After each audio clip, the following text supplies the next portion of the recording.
Before an audience of governors today, the president said Republicans who claim his stimulus plan is full of waste are just wrong. Roads and bridges and levees and dams that will enhance the quality of life of your state, but also make it more economically competitive, that's not wasteful. Louisiana's Republican Governor Bobby Jindal says he'll reject about $100 million in unemployment benefits, arguing it would force states to raise business taxes. But the fact is, he's accepting some $4 billion of stimulus money for other projects. Despite Republican criticism, the public is optimistic about the stimulus plan. The new CBS News New York Times poll shows 53% think it will make things better. Just 13% say it will make things worse. And there's more good news for Mr. Obama on the plan to help homeowners. 61% say the government should help, only 20% say it should not.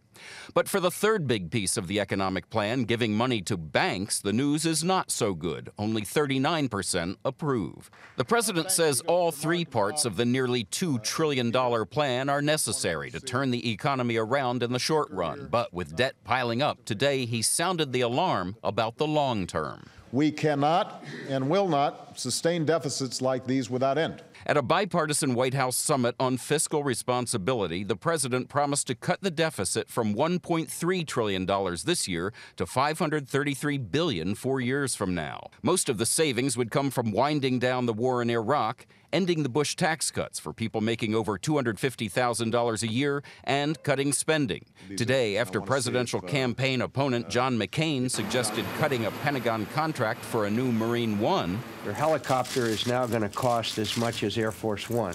The president agreed. The helicopter I have now seems perfectly adequate to me. Of course, I've never had a helicopter before. After numerous calls for bipartisanship, the president joked with Republican Eric Cantor, one of his toughest critics. Someday, sooner or later, he's going to say, boy, Obama had a good idea. We caught up with Congressman Cantor as he left the White House. It's equal opportunity hurt right now. It's not just Republican or Democrat. So I do think that is the spirit of the meeting here today. And CBS News has learned that after two choices for Commerce Secretary withdrew, the latest choice, we're told it's likely to be announced soon, is Gary Locke, former governor of Washington State. They're hoping the third choice is the charm. Katie? Chip Reid at the White House tonight. Chip, thank you.